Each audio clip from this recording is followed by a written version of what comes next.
All right, and what was a very impressive display, Jezreel Corrales managed to successfully defend his WBA Super Featherweight Championship over Taguchi-Uchiyama. Of course, he won this fight, or excuse me, this title with Uchiyama earlier this year. It was one of the upsets of the year, and he managed to conclusively win a decision over Uchiyama again. Although it was called a split decision, I definitely don't agree with the idea of it being a split decision. To me, it wasn't really all that close. It did get tighter towards the end of the fight as Corrales started to slow down a bit, and I'll get to that in just a second. But overall, I thought it was a really good display from Corrales. Basically, what happened was Corrales came out pretty fast and furious once again, similar to in the first fight, switching stances, throwing a lot of just big, heavy shots. Very quick as well. He's got fast hands, he's got heavy hands, and he was tagging Corrales a little bit here and there. He was tagging Uchiyama a little bit here and there. Uchiyama was definitely taking the shots a bit better this time. It seemed like he was able to kind of figure out the angles of where Corrales was throwing the punches from a little bit better, and he was able to roll with the shots better than he was in the first fight, where it seemed like in the first fight he was just taking everything flush, and he got caught cold early and was pretty much finished as soon as that second round started in the first fight. Here against Corrales in this second fight, Uchiyama seemed to adjust a little bit better.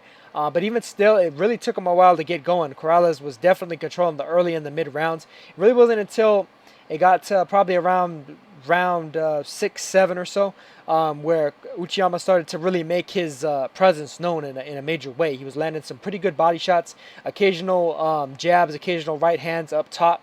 And he seemed to definitely take a lot of the starch out of Corrales' sails, really, just a lot of the starch out of his legs towards the later rounds with that accumulation of body work. Really good, solid body work from Uchiyama. Good, solid body work from Corrales as well. Quite a few jabs from Corrales, but they didn't necessarily seem to have the same effect on Uchiyama that Uchiyama's power shots to the body did on Corrales. Uchiyama did wind up getting credit for a knockdown, what was it, in about the 7th or the 6th round? That really wasn't a knockdown. It was really, they kind of crossed each other's feet, and it looked like a punch was thrown, but nothing really landed. The ref wound up calling it a knockdown, so Uchiyama wound up getting that round. Personally, I pretty much had it like a 9 rounds to 3, 8 rounds to 4 fight, but I was watching a bit of a choppy stream, so it was one of those issues where it wasn't necessarily, I could see it, being a little bit closer, but I definitely couldn't see Uchiyama actually winning the fight. But Corrales did manage to get the split decision victory, and he managed to keep his belt. And this is a very big win for him, and a very big learning process for him too. Definitely a fight where that he can earn. He's probably gained a lot of experience from. He can learn from in the future. Go back to the gym and polish certain things up. It was the first truly tough 12-round fight that he's had. The first time he's actually ever even gone 12 rounds.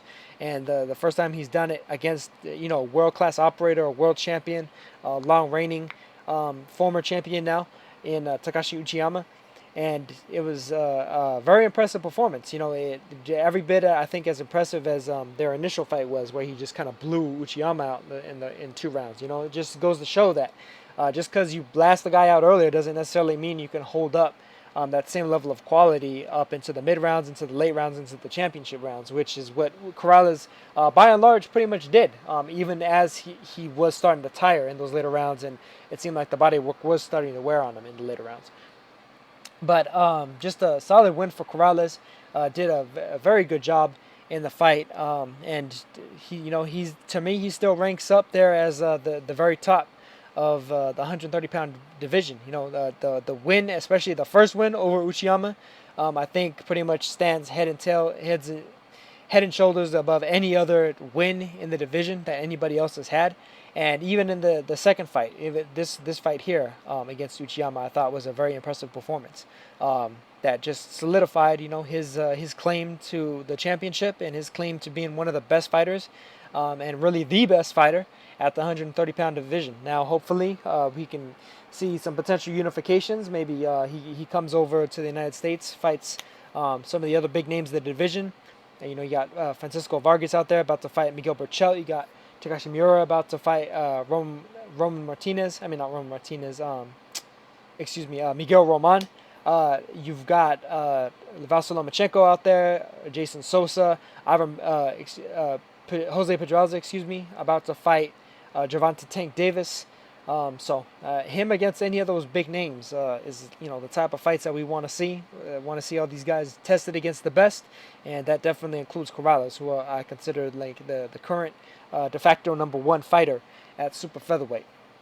And then I also wanted to talk about the co-feature between Ryuichi Taguchi and Carlos-Canizales, where Taguchi managed to retain his title, his WBA World Light Flyweight Championship, by a split draw, a three-way split draw. One judge had it for Taguchi, one judge had it for Carlos-Canizales, and the other judge had it a draw.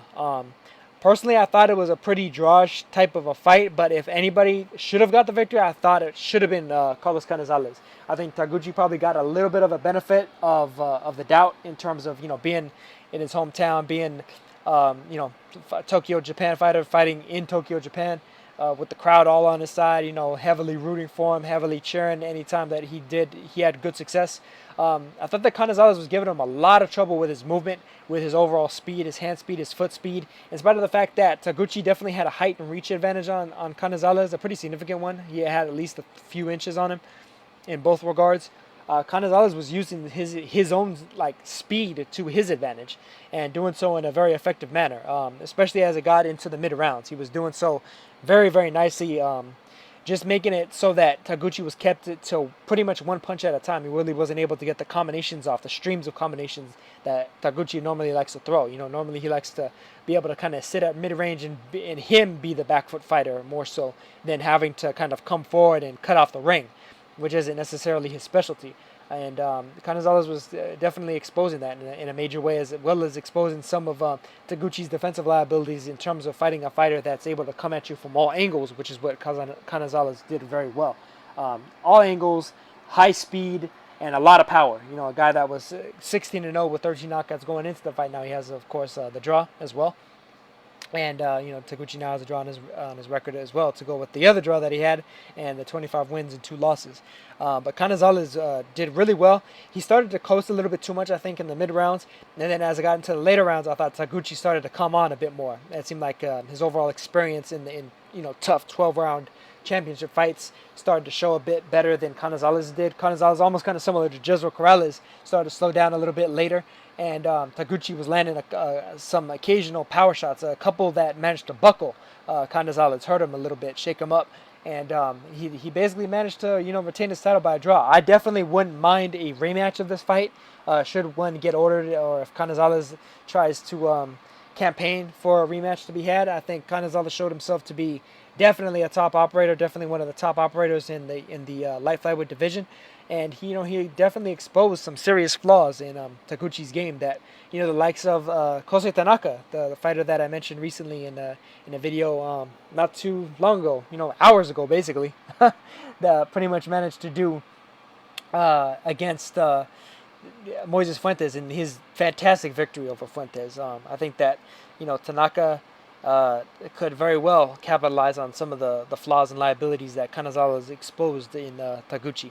Otherwise, I still rate Taguchi as one of the top fighters in the division. I simply add Carlos Canizales' name now to being one of the top fighters in the division. Not necessarily top 3, but maybe top 5, 6, somewhere in there. Definitely a top 10 fighter though. By virtue of how much quality he showed there against Taguchi. A fighter from Venezuela, making a big step up from being, fighting pretty much domestic, Venezuelan and, just general South American journeyman fighters, to fighting a world champion in Taguchi, who had been, pretty well proven over the last couple of years, ever since the loss to Nai Inoue, upon being the first man to actually last the distance, 10-round distance, but still the distance nonetheless. But it was really a solid fight, fun fight to watch. I do have links for both of these fights, so I'm going to put them in the description for this video. And stay tuned, and I'm going to put up a couple more videos for these last few fights of the New Year's Eve holiday, as well as the 2016 to end out the 2016 run of boxing. A lot of really good fights to end the year off with, and I'll be sure to keep you updated on my thoughts on the fight, my reviews on the fights, as well as the links for all these fights. So Until the next one, I'll catch you guys then. Peace.